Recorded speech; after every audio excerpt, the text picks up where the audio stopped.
Económico y social del Papa Francisco, pues me ha dado la oportunidad de adentrarme y reflexionar sobre su pensamiento. Debo confesar, sí, que el Papa Francisco me habla mucho más por sus acciones que por sus palabras. Y sospecho que no soy el único que piensa así.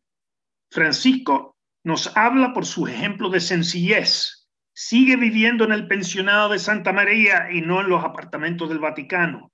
Anda en auto, no limusina. No usa zapatos rojos o dorados. Y también nos habla por su ejemplo de humildad.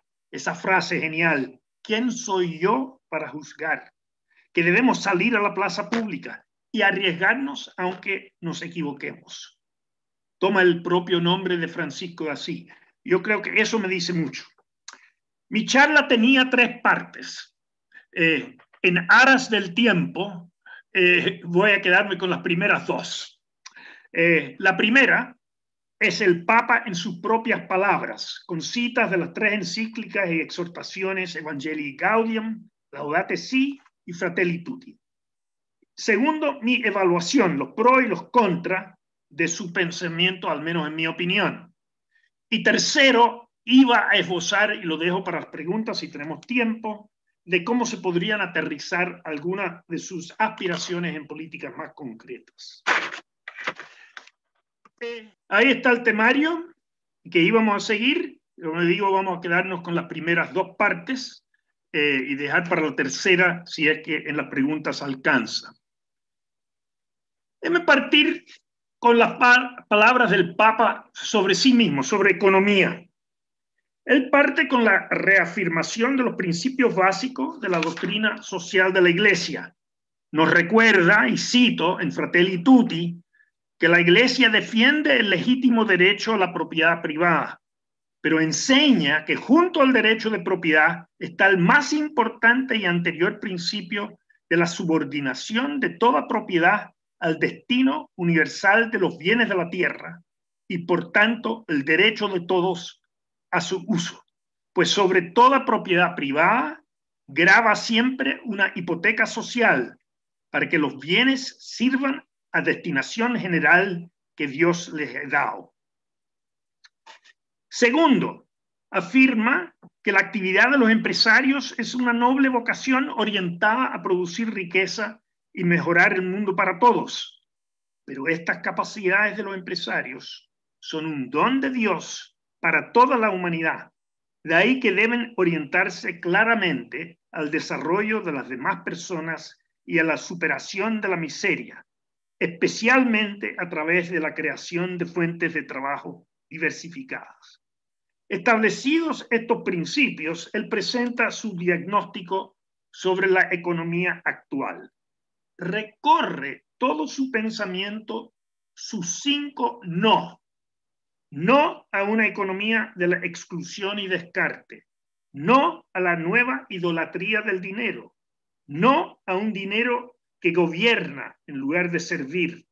No a la inequidad que genera violencia. Y por último, que no podemos confiar en las fuerzas ciegas y en la mano invisible del mercado.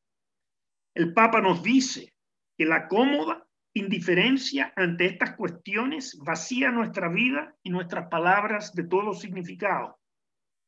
Nos señala que molesta que se hable de la ética, molesta que se hable de solidaridad, molesta que se hable de la distribución de los bienes, molesta que se hable de preservar las fuentes de trabajo, molesta que se hable de la dignidad de los débiles.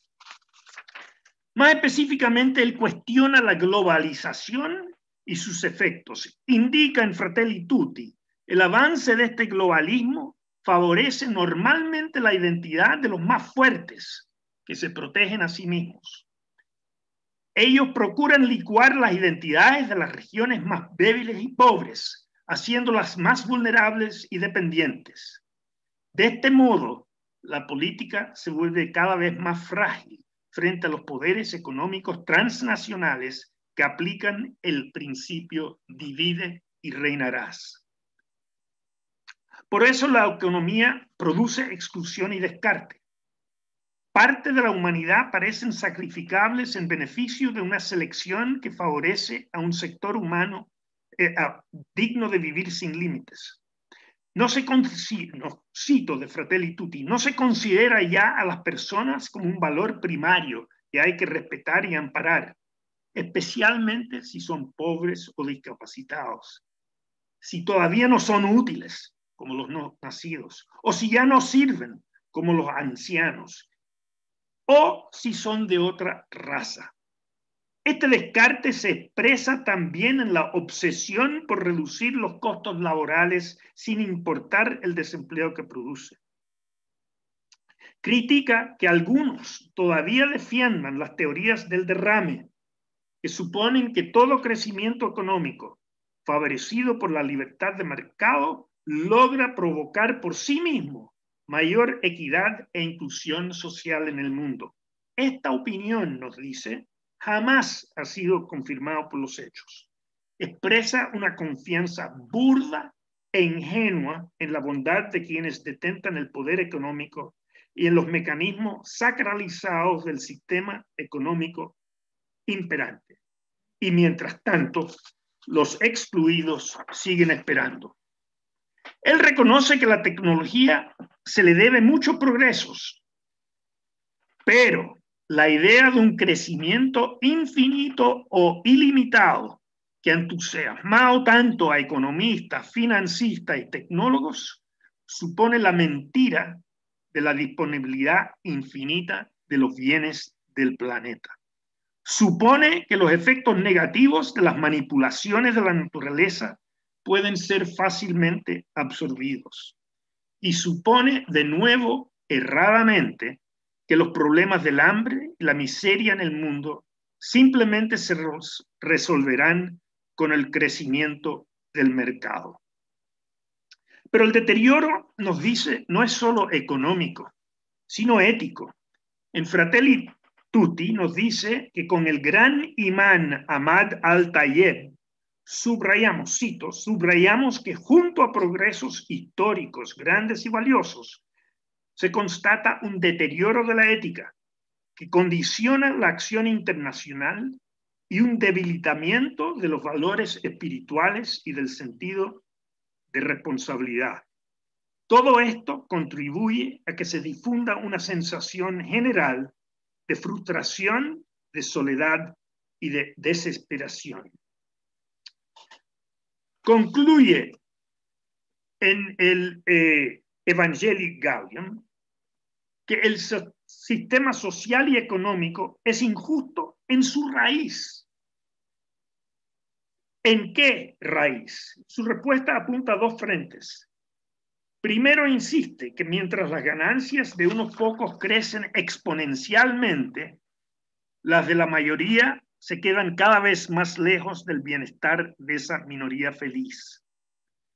Cito de Evangelium Gaudium: mientras no se resuelvan radicalmente los problemas de los pobres, renunciando a la autonomía absoluta de los mercados y de la especulación financiera, y atacando las causas estructurales de la inequidad, no se resolverán los problemas del mundo. En definitivo, de ningún problema. La inequidad es raíz de los males sociales. Y la segunda, cito de nuevo de Evangelii Gaudium: los mecanismos de la economía actual promueven una exacerbación del consumo. El consumismo es, a efectos prácticos, un problema estructural del sistema económico actual, que por una visión materialista de la vida cifra la felicidad en un consumo exacerbado que deshumaniza. Y va a citar pistas de solución, va a sugerir pistas de solución tanto a nivel internacional como nacional. A nivel internacional, aboga por instituciones más fuertes y eficazmente organizadas que aseguren el derecho fundamental de los pueblos a la subsistencia y al progreso y a la derrota del hambre mundial. En efecto, cito en Fratelli Tutti, la alimentación es un derecho inalienable. Por eso el hambre es criminal. Sugiere alivio a la deuda externa de los países pobres y resalta nuestras obligaciones para con la inmigración.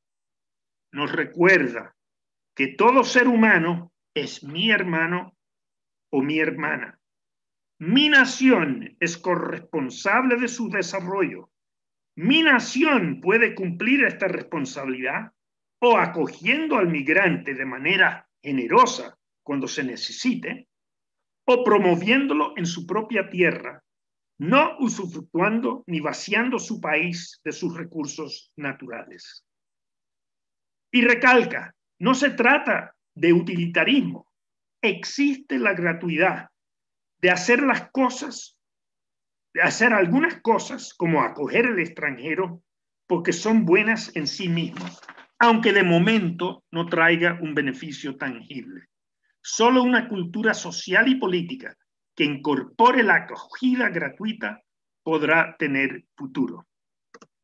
En cuanto a la política nacional, nos recuerda que enfrentamos cada día, como personas, así como países, la opción de ser o buenos samaritanos o indiferentes viajantes que pasan de largo al hermano necesitado. Más concretamente, aboga por un Estado activo, un Estado que se oriente hacia las personas y al bien común. En Fratelli Tutti nos dice que, por cierto, no necesitan un Estado activo los que nacen en familias de buena posición económica, o los que reciben buena educación, o los que poseen naturalmente capacidades destacadas. Pero evidentemente no cabe la misma regla para una persona con discapacidad, o por alguien que nació en un hogar extremadamente pobre, o por alguien que creció con una educación de baja calidad y con escasas posibilidades de curar adecuadamente sus enfermedades. Estos últimos sí necesitan de un Estado activo y solidario. En cambio, la sociedad se rige primariamente por los criterios, la sociedad actual se rige primariamente por los criterios de la libertad de mercado y de la eficiencia. Entonces no hay lugar para estos descartados y la fraternidad será una expresión romántica más. Subraya en Fratelli Tutti que el gran tema es el trabajo. Por ello insiste en que ayudar a los pobres con dinero debe ser siempre una solución provisoria para resolver urgencias. El gran objetivo debería ser siempre permitirles una vida digna a través del trabajo, pues el trabajo no solo es un modo de ganarse el pan, sino también un cauce para el crecimiento personal. Es imperiosa una política económica activa orientada a promover una economía que favorezca la diversidad productiva y la creatividad empresarial para acrecentar los puestos de trabajo en lugar de reducirlos. Finaliza recordándonos las bases de nuestra actuar. Estamos convencidos, dice, en Fratelli Tutti, que sin la conciencia que somos todos hijos de un mismo Padre, no habrá razones sólidas y estables para el llamado a la fraternidad y caridad. La caridad no es solo el principio de las microrelaciones, es decir, esas entre amigos, entre familia y el pequeño grupo, sino también la caridad se da en las macrorelaciones, es decir, las relaciones sociales, las económicas y las políticas. Brevemente, unas palabras del Papa sobre el medio ambiente. De nuevo, parte con los principios. Primero, en Laudate Si, aclara que la forma correcta de interpretar el concepto del ser humano como señor del universo consiste en entenderlo como administrador responsable, porque en definitiva, la tierra es el Señor. A Dios pertenece la tierra y cuanto hay en ella. Segundo, de nuevo Laudate Si, ya no puede hablarse de desarrollo sostenible sin una solidaridad intergeneracional. Si la tierra nos es donada, es un préstamo que cada generación recibe y debe transmitir a la generación siguiente. De ahí pasa a su diagnóstico. Y sí, basta mirar la realidad con sinceridad para ver que hay un gran deterioro de nuestra casa común. Y señala en Laudato Si los problemas del cambio climático, el agua, la biodiversidad, la contaminación ambiental, acústica y visual. E insiste que los más graves efectos de todas estas agresiones ambientales los sufre la gente más pobre. En Laudato Si nos dice, si ya no hablamos el lenguaje de la fraternidad y de la belleza en nuestra relación con el mundo, como lo hacía San Francisco, nuestras actitudes serán las del dominador, del consumidor o del mero explotador de recursos, incapaz de poner límites a sus intereses inmediatos. Cuando alguien no aprende a detenerse para percibir y valorar lo bello, no es extraño que todo se convierta para él en objeto de uso y de abuso inescrupuloso. Por eso, hoy, cualquier cosa que sea frágil, como el medio ambiente, queda indefenso ante los intereses del mercado divinizado y convertidas en regla absoluta. ¿Y qué propone? El Papa resalta que problemas planetarios, como el calentamiento global, requieren acuerdos internacionales. Pero insiste que los países desarrollados tienen una deuda ecológica mayor que han de pagar por el daño histórico que realizaron al medio ambiente. Y al nivel nacional se inclina por políticas como los que contaminan, absorban los costos, la promoción de energías renovables, reciclaje, diálogos con comunidades y una espiritualidad franciscana de menos es más, small is beautiful. Considera que los esfuerzos para un uso sostenible de los recursos naturales no son un gasto inútil, sino una inversión que podrá ofrecer otros beneficios a mediano plazo. Hasta ahí, Francisco, brevemente. Mi crítica, parto con los puntos que yo considero débiles de su discurso. En primer lugar, su análisis adolece, en mi opinión, de cierto catastrofismo. El Papa se salta el hecho absolutamente más sobresaliente de los últimos 30 años. El nivel de vida de los países menos desarrollados y más poblados del mundo, es decir, China e India, aumentó dramáticamente. Tal como el Papa quisiera que fuera, el nivel de vida de China e India creció 2 y 3 veces más rápido que el de los países desarrollados. Por eso cayó fuertemente la pobreza y desnutrición en el mundo. Debido a ello también se redujo la desigualdad en el mundo, pese a que dentro de cada país tendió a empeorar. Y fue así gracias a la extensión de economías de mercado en esos países, junto a la tan criticada globalización, tan criticada por él. Y este progreso no ha sido solo material. Gracias a los importantes avances de la tecnología en extender agua potable, alcantarilla y salud pública, la esperanza de vida en el mundo hoy supera los 70 años, donde en 1960 era apenas 50. Esto es una extraordinaria mejora en tal vez el indicador más relevante de bienestar de la población. Chile no ha sido ajeno al progreso citado. En los últimos 30 años, nuestro nivel de vida aumentó 2,6 veces. Y entre los más pobres, es decir, la gente que gana en torno al salario mínimo, aumentó aún más, 3,3 veces. Por eso, la pobreza en Chile ha bajado de 35% de las familias a 8%. Y el hacinamiento, en menos hasta la pandemia, y el hacinamiento de 44% de los hogares a 8%. Y nuestra esperanza de vida hoy es 1 año mayor al de Estados Unidos. Nosotros gastando mucho menos la mitad de su porcentaje del PIB. Por cierto, hay y hubo deficiencias y persisten importantes desafíos, pero hay que reconocer que nunca en su historia Chile progresó tanto social y económicamente como en los últimos 30 años. Segundo,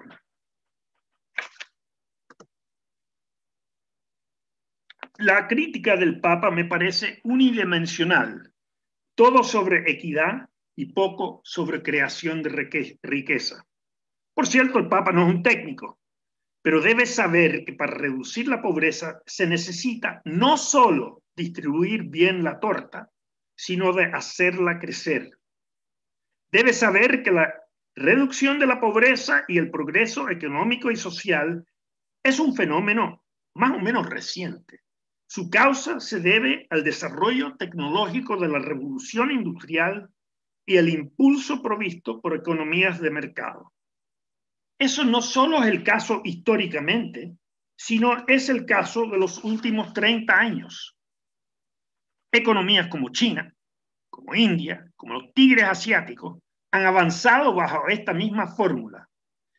Economía de mercado y el salto de etapas tecnológicas. Han podido progresar mucho más rápido que los países desarrollados en la actualidad al poder copiar y adaptar las mejores prácticas y tecnologías disponibles en los países desarrollados sin necesidad de inventarlas ellas mismas. Indudablemente queda mucho por avanzar, pero no se puede saltar, minimizar o peor, anular los factores que explican su progreso por las deficiencias que han tenido. No han sido todo lo social que deberían haber sido, pero no neguemos las causas de este progreso. Tercer lugar, caricaturiza. Una cosa es simplificar, otra es caricaturizar. ¿Está en lo correcto al caracterizar el sistema económico actual en el mundo como un capitalismo salvaje o un neoliberalismo sin regulación alguna? Yo no creo que esto describa adecuadamente la economía social de mercado alemana, ni las socialdemocracias nórdicas, ni las economías de bienestar del resto de Europa o del mundo anglosajón. Tampoco, por cierto, describe a Cuba o Venezuela, tampoco describe la Argentina peronista o la de los Kirchner, ni el Brasil de Cardoso o de Lula, ni, en mi opinión, los 20 años de crecimiento con equidad de los gobiernos de la concertación en Chile. Tampoco creo que las empresas transnacionales sean las malas de la película que él pinta.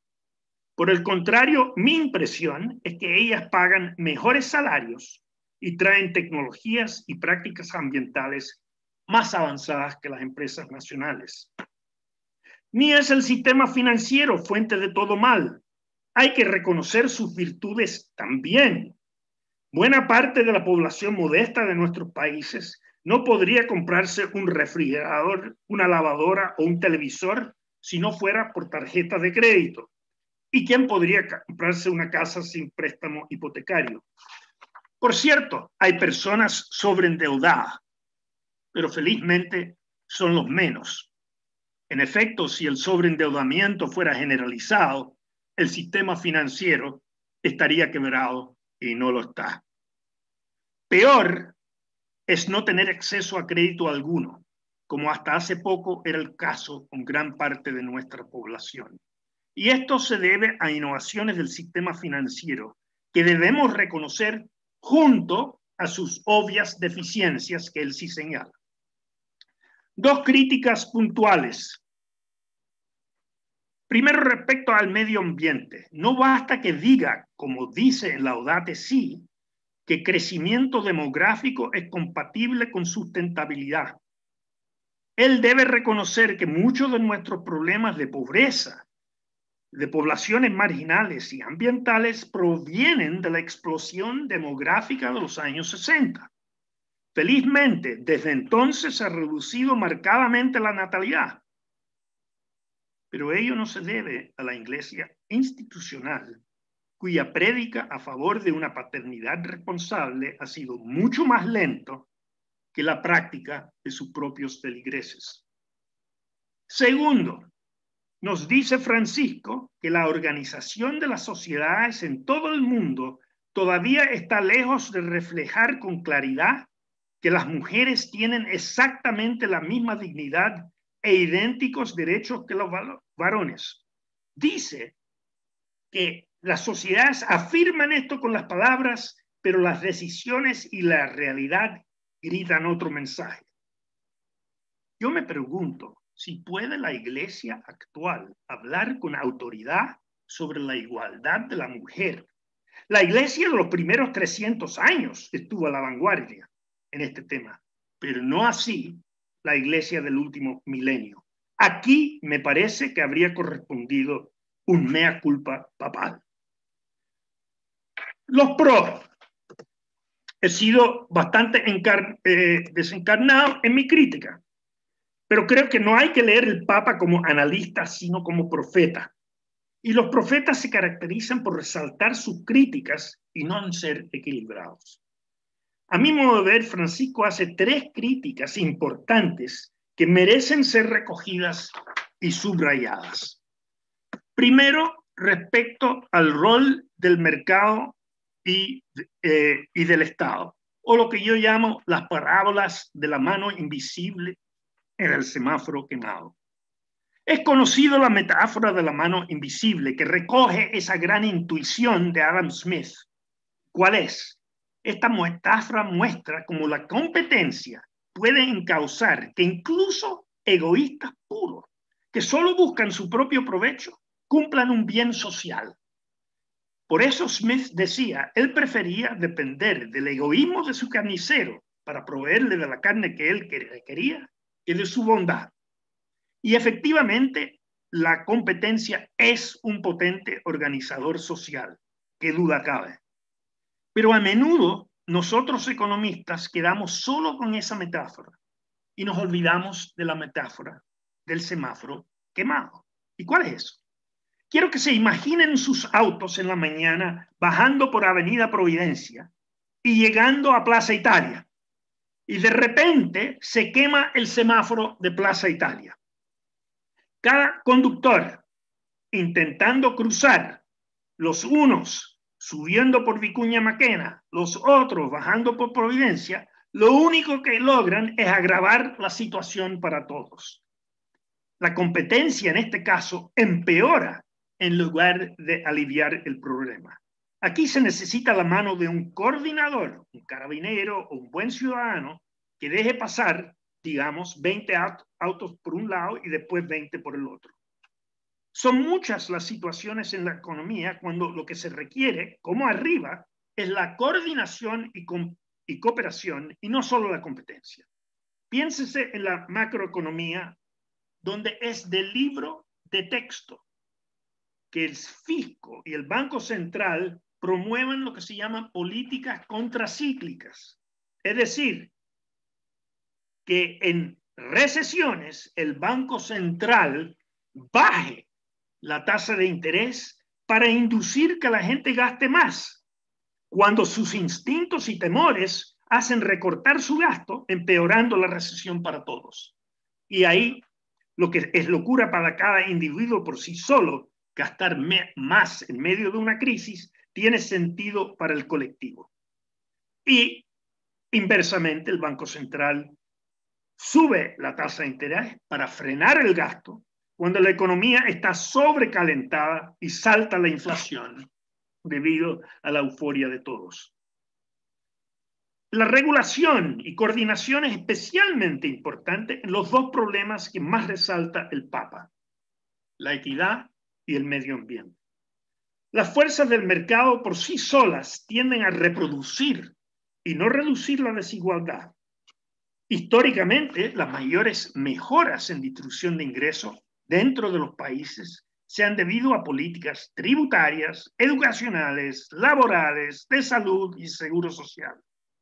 Dejado al mercado, la educación, la salud y las pensiones serían muy desiguales. Asimismo, casi todas las mejoras en el medio ambiente se deben a regulaciones que se sobreponen al llamado problema de los comunes, que es una falla intrínseca del mercado.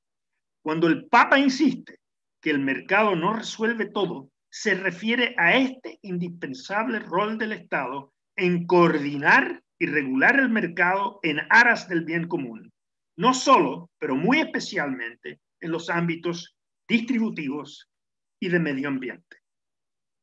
Segundo,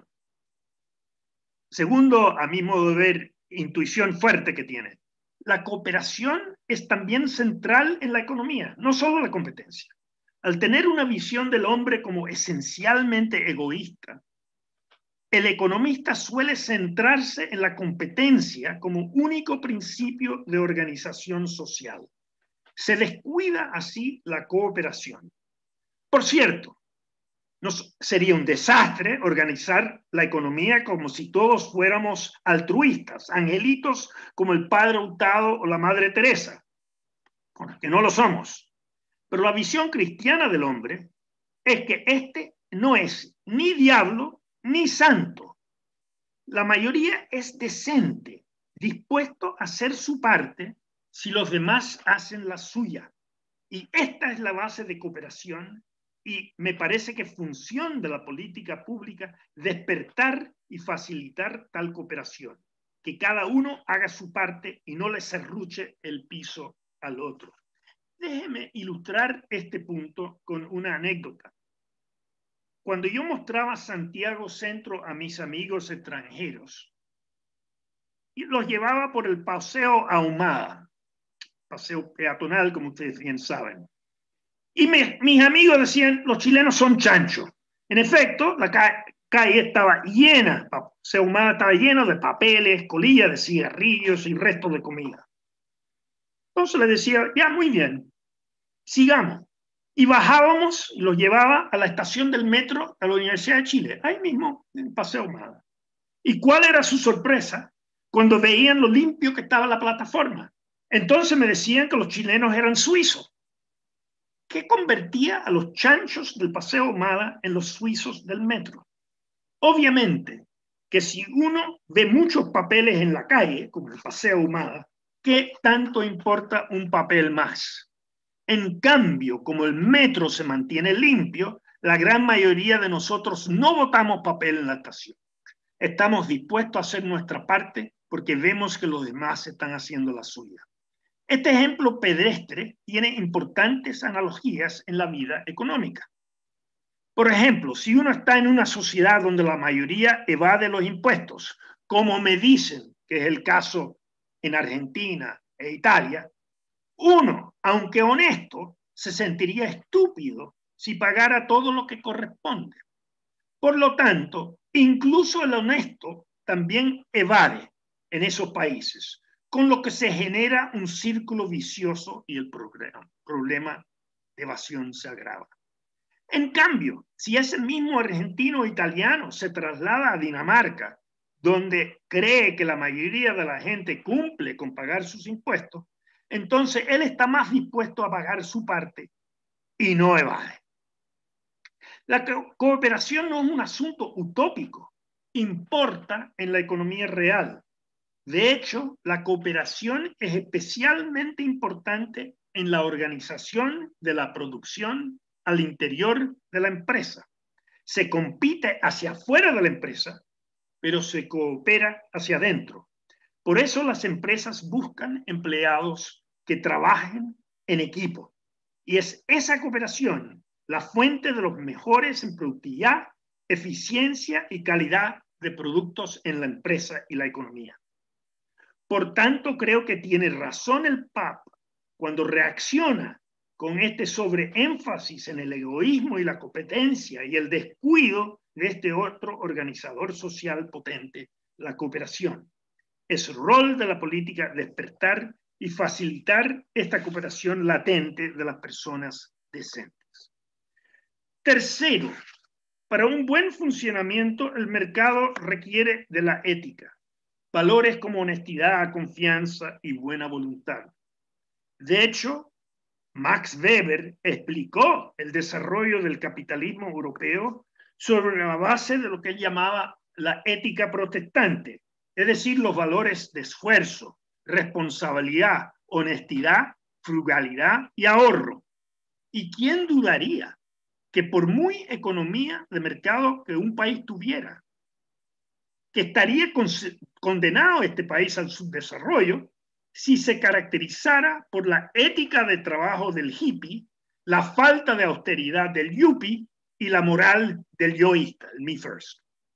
Si bien, pues, el mercado necesita de una ética social, el problema es que la aplicación sistemática del principio de interés propio, sobre todo si se extremara con oportunismo, engaño y trampa, esto corroe y eventualmente socava el capital moral necesario para el eficaz funcionamiento de la sociedad.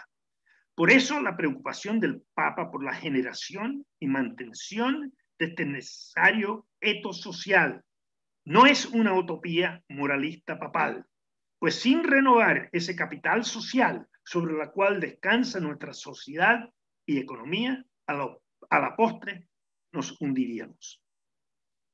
En síntesis, el Papa hace una denuncia profética.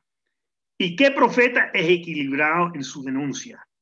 Nos recuerda más bien de cómo ha de ser la economía y no de cómo se llega a ella.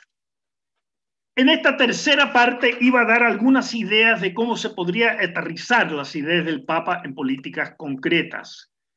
Pero la verdad es que no tenemos tiempo para ello y le dejaré para las preguntas. Quiero terminar con el himno al Evangelio que hace el Papa en Fratelli Tutti.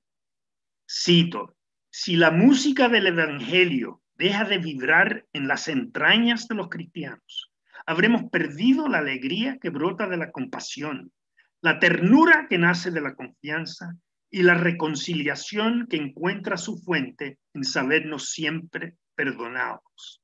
Si la música del Evangelio deja de sonar en nuestras casas, en nuestras plazas, en los trabajos, en la política y en la economía, habremos apagado la melodía que nos desafiaba a luchar por la dignidad de todo hombre y mujer.